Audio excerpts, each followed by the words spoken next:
All right, guys. Well, of course I run out of space, so let's get right into the last part of the Boston epilogue.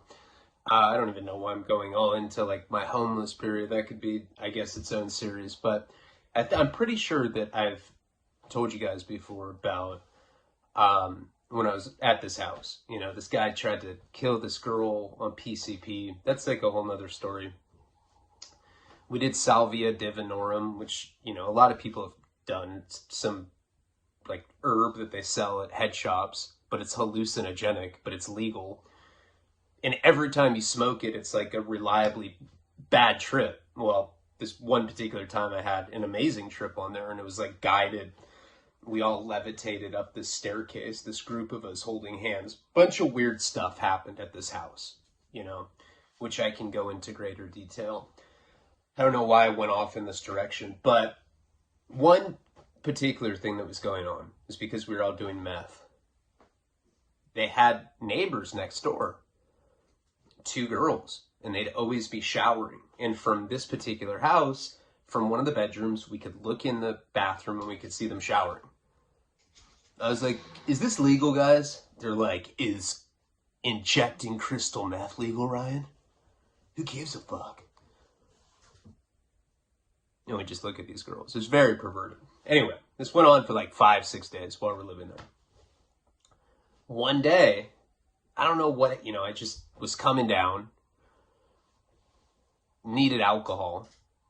You know, I just like hated my life at that point. I don't even remember what led up to it. But we've been watching these girls next door. And I went up to the house and I knocked on the door. It was like 6 or 7 in the morning. One of the girls opened in a bathroom. She's like, yes. And I was like, hey, do you have any alcohol? My name's Ryan. I'm an alcoholic and a drug addict.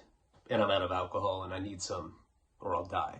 I wasn't physically dependent on alcohol. I think that was just like me spitting game, which is ridiculous. I remember I was at a rehab or at an AA meeting one time and I went up to a girl and I was like, hey, I heard you have Hep C. Just want to know how your viral load compares to mine. I was being completely serious. I was at a rehab and they shuttled us to this place and everybody always brought that up. It was like epic at this rehab. I don't know why. I'm not that funny, but it reminded me of that. So I tell this girl, I'm like, hey, you know, I need alcohol. I'm a horrible drug addict and I'm sick of being an addict and I need help. And my first step is me having a drink. She's like, oh my God, come inside and drink right now. And then all of a sudden I was in this house with her and her roommate and they let me live there. And she actually convinced me to go to jail. It's neither here nor there. I'm just saying these are the things that were going on. And I guess I can go into all that stuff in greater detail. I'm trying to think of where that fits in, what storyline. I guess there's a Santa Barbara homeless period that we could cover. But anyway, that's just kind of like the cliff notes. So you know just the chaos. Stabbed a skinhead, living with like tweakers, spying on girls showering. Then I end up living with them. Those girls love me. You know, they really tried to get me better. But I'm just a deranged drug addict and I couldn't. That's like I could do probably like 4 or 5 videos on those people. They're really cool. And yes, it got weird sexually too with them. But that's for a whole different time. So anyway, the reason I bring all this up, what the fuck does this have to do with Boston? You're wondering. Well, I'm like juggling, catch the knife. Let me show you what it has to do with Boston. Around that time, I had met Paul. You know,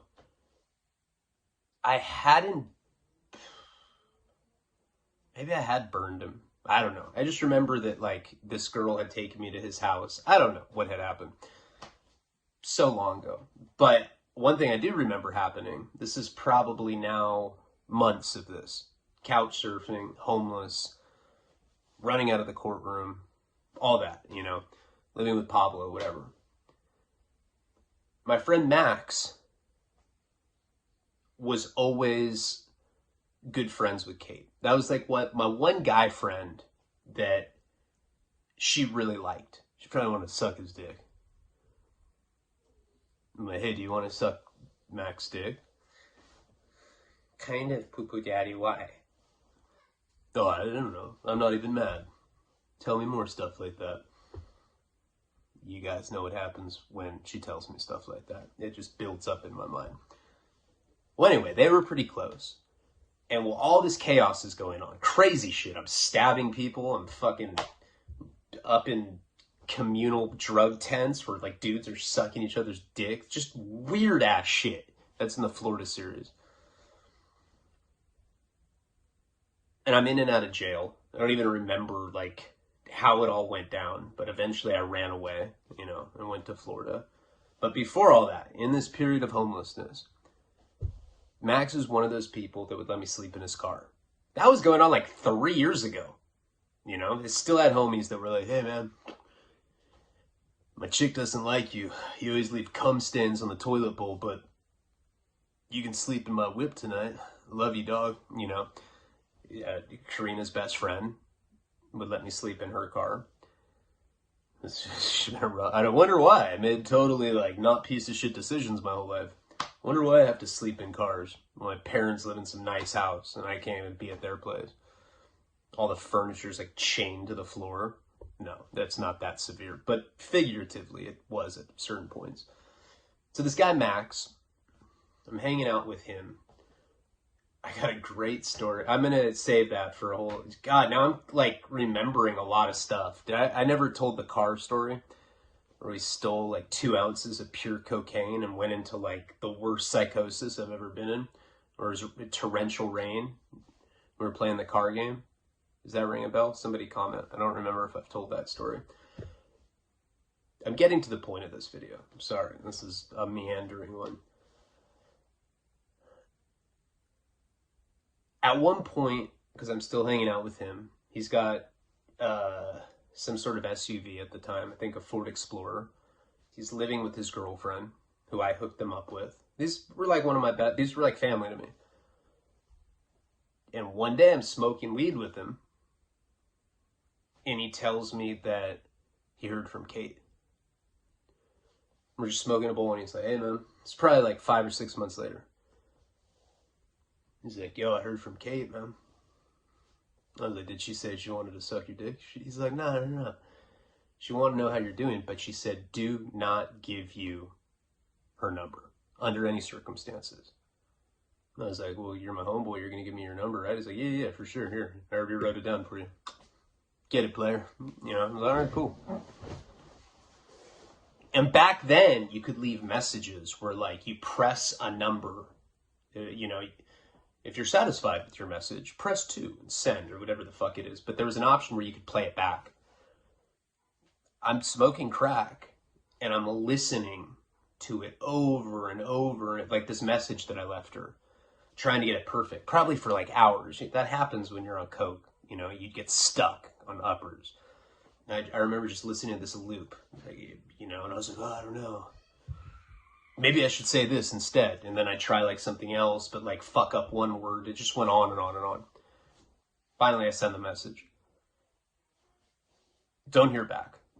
Next day, I call again. Phone's disconnected. I'm like, fuck. I was heartbroken, you know. I'm the kind of guy where like if a girl breaks up with me, I'm like, all right, cool. And I go rebound. Because that's how I'm like an insecure fuck like that. I got to go get validation. You know, there's like girls I can call and I'll be like, hey, I know we haven't talked for like 6 years, but can we have sex like we used to? Oh, you're so funny, Ryan. Come fuck me. And they're always like, it's completely no strings attached, NSA deck. And like 3 days later, they're like, hey, can you sign this lease agreement? And you're like, no. Jeez. And I learned as I got older that you can't fucking play with people's hearts like that. And you can't just run around fucking random people. And it does not even feel good unless you really love somebody.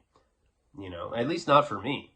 You know, I've had a lot of debaucherous times like that, but I've evolved.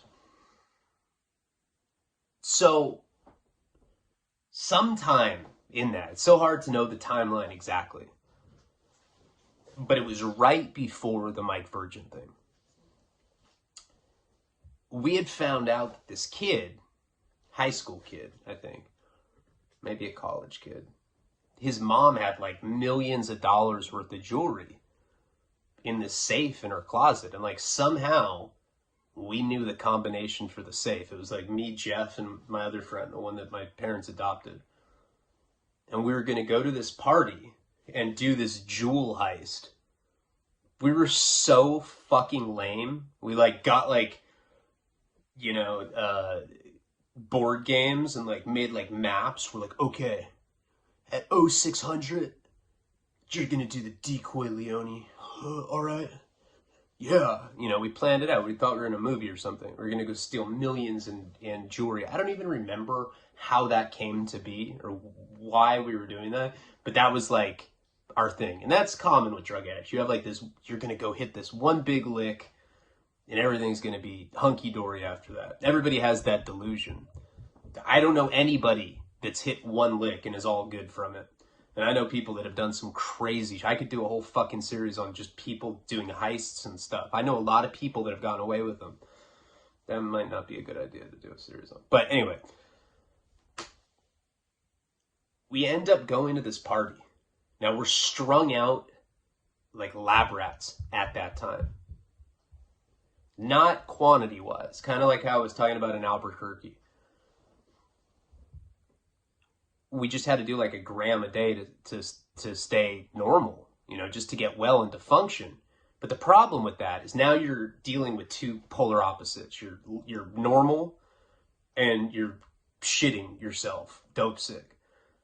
And it's just this constant tug of war between the two. You know, when you have a bigger habit, you tend to have more drugs and you don't feel the withdrawal. And that kind of habit, like some bootleg, corny, straight to DVD habit like that, you're sick all the time. And that's how I was at that point. Saying we were doing shady ass shit. Going around that's when I was robbing people with that guy Charlie Becchio. I don't really consider myself a thief, and I was for that small period, but like I'm not cool with shoplifting. I don't like when people do it. I don't like when people hurt businesses or steal from innocent people. I'm against all of that. Back then, it was pure illness and zero fucks given. You know, just being a kid and not having a conscience developed yet. I definitely have one now. I know the difference between right and wrong. Back then, I didn't. I was like, if you get stolen from, you deserve it. Why? You're a bitch, dude. You know, you could never really justify that in my mind. So anyway, so we go to do this lick. We had planned it pretty intensely. You know, I was going to be a decoy. We were going to go to this party. I think it was a high school party. And while I was distracting people, because the upstairs were going to be closed off. That happens a lot in like house parties in Santa Barbara. A whole part of the house will be cut up, you know, like there'll be like tape or something, or like a sign that says do not enter, and you're not supposed to go up there, but that's where everybody fucks, so people do it anyway. And I was going to make a big scene. Now, the way that I was going to make a scene, and you've probably seen videos of me dancing with Haley, is my dancing is horrendous. It always gets a lot of attention.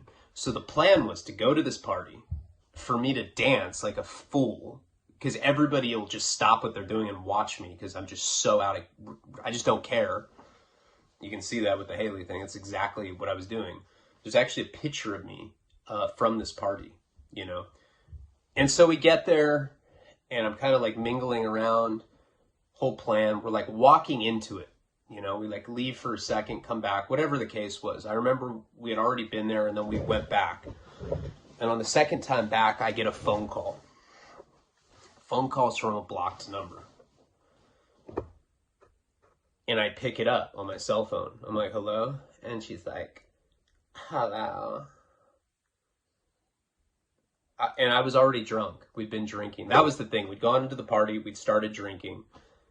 So to like normalize our presence there. And then we were going to steal these diamonds. Or just, I don't know. We really thought that was going to go down like that. That's what happens with movies, man. You get these like false ideas of... So I'm going to smoke a CBD cigarette now, because they are calming. She's like, do you know who this is? She doesn't call me Poo Poo Daddy. And I didn't know who she was at first, you know? Thought it was, I don't know, it could have been a number of people. And she's like, it's Kate. And I remember, at this point, you know, probably like 6 or 7, maybe 8 months have gone by. It's been a long time since I've talked. Why won't this door open? It's been a long time since I've talked to her. Door won't open. I can't smoke in the house though anymore because Nico's getting a wheeze. I don't think it's from here because it's so far from him, but I'm not gonna take that risk. Alright, sorry about that. That was the most whack interruption of flow possible. Let me get to the point. So I like committed to like stealing diamonds with my friends, or it was like a jewelry collection, whatever the fuck it was. Millions is what it was promised to us. I forget how that even came to be, but as soon as she called, she's like, it's Kate. And I was drunk. I was like, guys, I'll see you later. And I just walked away. They're like, what the fuck are you doing, dude? You gotta dance. Dance, clown. And I just walked away. You know, my heart had been shattered. And like, finally I was on the phone with her again. It was surreal. I was supposed to be sleeping at Jeff's house that night. You know? Once in a while, he let me stay over at his parents' house. And so I had like a warm place to sleep that night. I was full-blown homeless at that point. And we talked all night. Problem is, like I said, I don't drink a lot. And I was pretty wasted, so I was almost blacked out, where like I don't remember much of it. I remember she was asking me, you know, about if I was seeing anyone. I lied. I was like, some bombshell named Lexi. She's like, okay, Poo Poo Daddy, I'm not seeing anybody. I think about you. And then I just turned full simp. I was like, oh my God, I think about you all the time. And I started like saying all these memories. I remember telling her that I was getting like, I was like, I just got a tattoo. I don't even think I did get a tattoo. I think I just said that, you know? I just like wanted her to be jealous of my life. And she's like, Poo Poo Daddy, you don't need tattoos. You're cool without them. And I remember that just like hit. I was like, oh, I lied about the tattoo. She's like, I know, Poo Poo Daddy. I know you. And I love you. And I remember saying this specifically too. I said, hey, if we ever see each other again, will we have sex? And of course we would, Poo Poo Daddy. And I was like, pass out. I wake up and it feels like a dream. It doesn't feel like that really happened. First of all, I'm in like a rose thorn bush. It's freezing. There's like frost on my nose and shit. I'm like, I don't even know where I was. Like in some neighborhood, just like in some rose bush. I was like, oh, it was so cold. I had scratches all over my face. Already had zits, so it like busted my acne open. So I just looked like this like pizza monster or something, you know? Looked like a total fucking weirdo in this neighborhood. I was like, oh, I was all dope sick. I was like, whoa, and my phone's dead. I had to walk like 6 miles to Jeff's house, dope sick and like covered in like, it looked like I'd gotten lashed and shit. I remember I like showed up at his house. He's like, you better have a good reason that you backed out on the heist. I was like, whoa. Kate called. He's like, so? He's like, you're such a bitch, dude. I'm like, oh. He's like, why do you look like that? I was like, oh. And I like explained it to him. He's like, well, they lied. There was no safe, no jewelry. Someone had told us this or so. I don't know what the fuck it was. It didn't matter that I'd left the heist.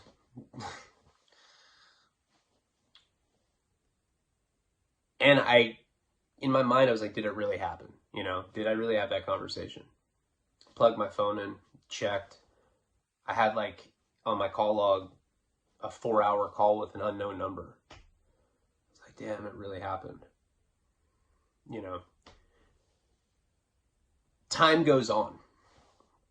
Way past all of that, right? And I end up going to rehab. So, okay, that was when I was 19. Fast forward to 2000, wait, that was 2000 and, that right there was like 2005, I think, the last time I talked to her. Fast forward to like 2007.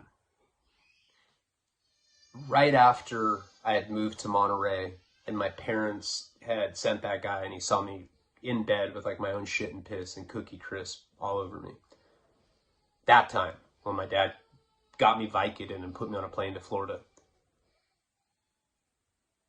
I talked to Max again and I was really down. You know, at that point in my life, I was defeated. Like, it wasn't fun anymore. I didn't want to be a drug addict. I was ashamed of it. It wasn't cool. You know, people around me were actually starting to die. I was losing friends. I was all alone. Actually, I had this like Asian chick that would come over and just fuck me. It was the weirdest setup ever. Really felt like prostitution, but no money was exchanged. It was just weird. It was straight up business. Hey, can I come over? All right. She'd come over. She'd be like, hey, can I suck your dick? Like, yep. She's like, all right. I gotta go now. Bye. Weird ass chick. That's all I had going in my life. It sucked. I was like, this is bullshit. There's more to life than this. And I was really depressed. And like, if this makes sense, if you ever had like a first love, I felt complete. And when that was taken, even though it made me batshit crazy, there was an emptiness in me. There was a void that was filled. It took a long time to learn that the only person that can fill it is you. You know, another person can make you feel better about yourself. And if you don't truly love the person inside, then you're not going to know what to do with that. And you're just going to be paranoid and jealous and crazy like I was. It took me years to figure that out. A lot of that had to do, honestly, with solitary confinement, being in the hole and thinking and being, hi, I'm Mandy. Hey, Mandy, do you want a 69? I'm on my imaginary period. I'm good. Fuck you then, Mandy. Bitch. Get a domestic with Mandy, my invisible friend in the home. So I was very empty at that point, you know, just, I didn't have anything real anymore. I was just a junkie, you know, like a junkie that nobody cared about. Like when you're like 17, 18, people are like, damn, you're on heroin? Do you have a Harley too? No, but I'm thinking about getting one. Knew it. You're hardcore, you know. But by the time, when you're like 20, 21, people are like, that guy's probably gonna die soon. Let's borrow money from him if he has any, you know, weird shit like that. So anyway, so I talked to Max when I was in rehab. And I was in detox, and you were only allowed to use the phone once a week. Most detoxes have like a blackout period. But I was able to use the phone like once a week at this place. And I called Max. I was depressed. I was like, Max, I'm depressed. I have no reason to live. I miss Kate. He's like, she called, dude. I got her new number again. I swore up and down that I wouldn't give it to you.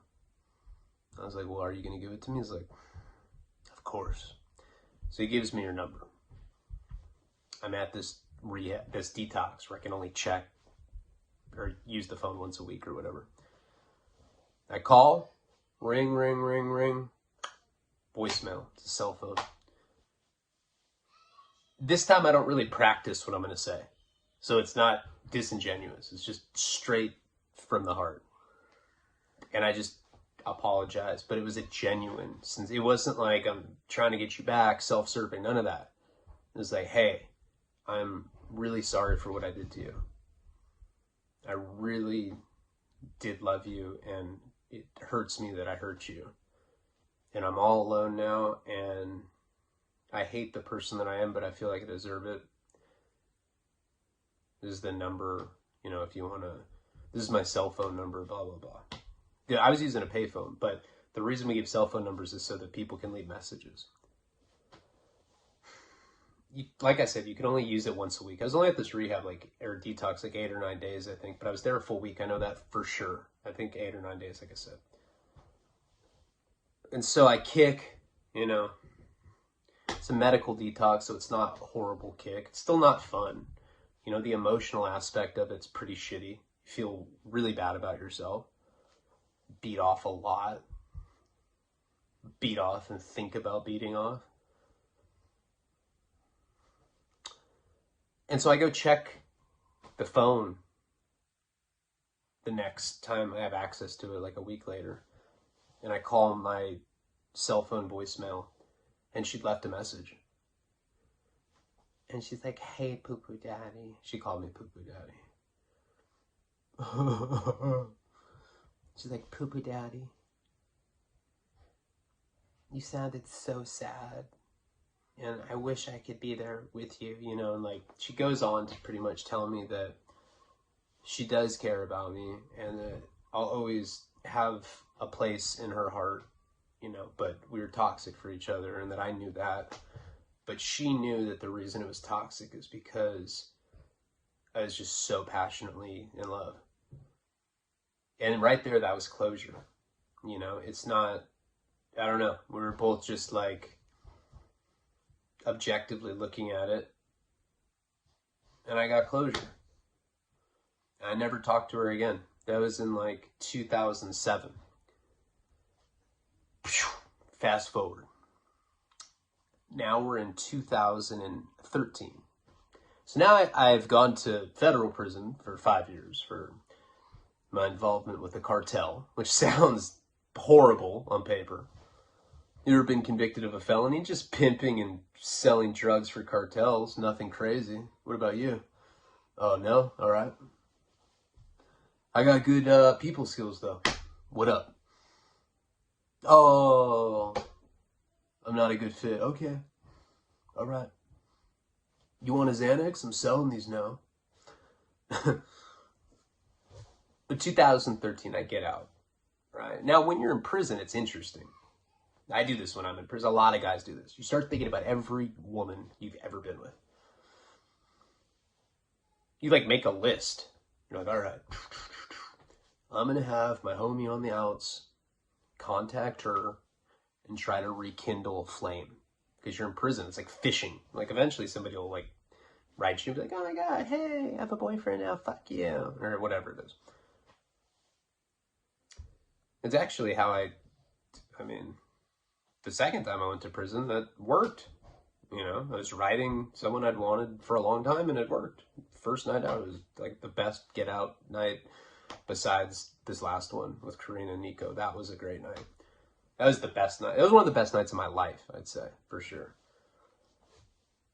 So I'm out. Anyway, so my friends, Paul and Jeff, were running my Facebook, both of them kind of equally. And I was like, add every hot chick you can. That's how she's on my friend list. That's how I know her. That we have a baby because of Paul. Seriously. I swear to God. Paul was the one that was he was ruthless. And I'd be like, "Hey, Paul, hit this person up and say, hey, Ryan wants to talk to you. He's in prison. When they ask questions, just send them my address." You know, I got a lot of people like that. Paul hooked me up with a girlfriend while I was in prison. I dated a girl that he hooked me up with. Not some shot out one either. Paul was, rest in peace, Paul. That was my fucking road dog right there. You go your whole life, you don't have friends like that who just have your back no matter what. That was him. He's gone. Drugs. Kate was on that hit list. I was like, "Hey, check out this one. Tell her poo-poo daddy sent you. Just an inquiry." And he said he sent her a message. This is from my account. Now my profile picture's like me, like I'm used to being this like scrawny chunk, like shirtless and like drinking like egg yolk. I'm like, yeah, fuck. I look completely different. I look a lot more clean cut. You know, I have like short haircut, no Manson pubic bush, whatever. She never writes back to him, but I'm always thinking about it. But I did talk to a bunch of other girls that way.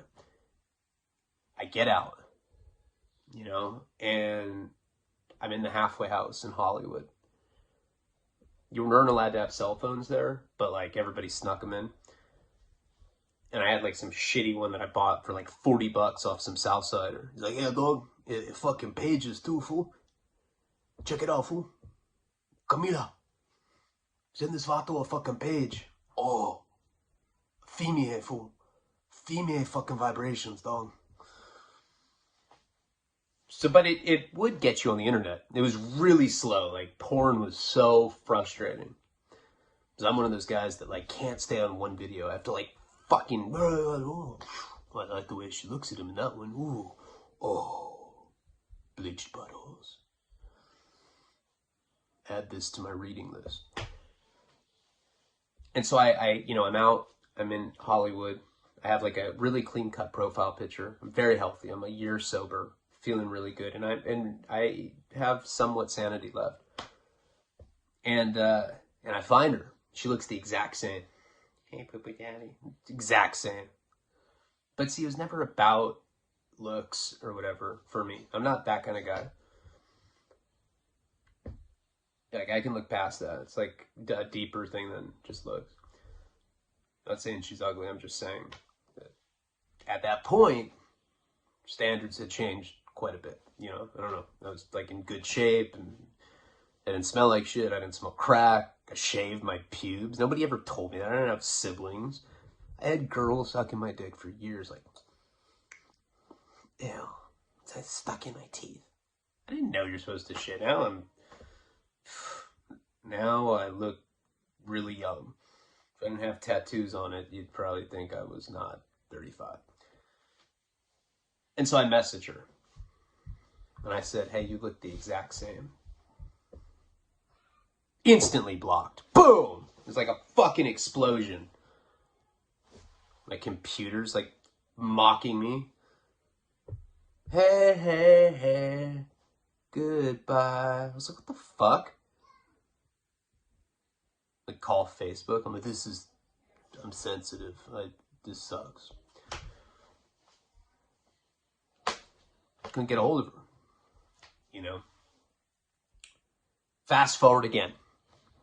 Now we're in 2015. I just got kicked out of a rehab. I am on crystal meth at this time. Whacked out. Doing weird ass shit online. I had my girlfriend from rehab's password to her Facebook. I was going through all of her messages, reading them from like '09 and shit on. Piecing together this narrative of some super slut that's just like her mission is to suck every dick in San Diego. I'm like, no, it was for a guy like me. It was fucking gnarly. All methed out too. Anyway, that particular time, again, I'm feeling nostalgic or whatever. Reach out to her little sister. Send a big ass amends, like. Look, this is longer than normal because I just injected some crystal meth. But hear me out. Beauty's in the eye of the beholder. It was 9/11 an inside job? I don't know. I'm watching YouTube stuff that supports that. Hold on. I'm gonna stick a skate tool up my ass. Oh!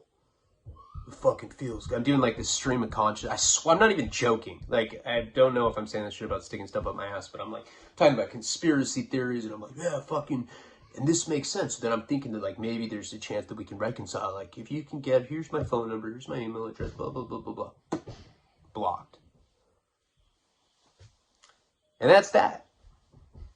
You know? Now it's 5 years after that. I'm good.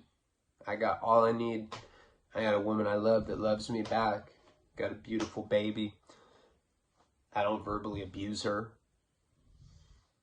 I'm not like, you're a minority, shut up. Mace her, get out of here. Blue lives, or whatever the fuck they said. Got another one on the way. But Kate's a testament to that irrational, hysterical first love. And a lot of piece of shit things that I did because of it. None of it, I'm saying, was okay. I've healed a lot as a person. And if you're watching, which I suspect she may, I would. I just want you to know that I'm sorry. And I really, truly mean that. I was insecure. And I was on seriously dangerous amounts of narcotics. That I'm surprised that I haven't killed people and eaten them.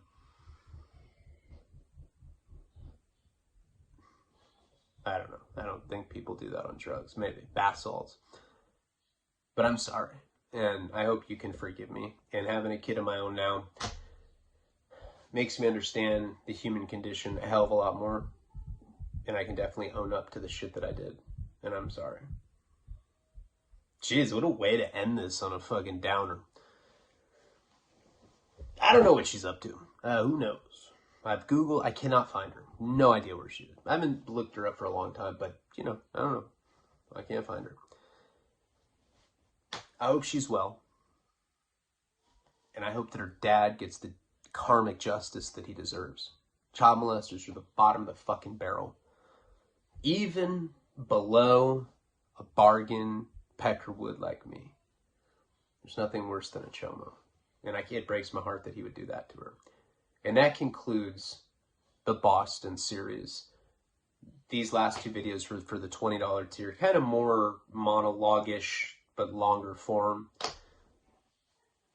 It was good for me, though, because now it allowed me to...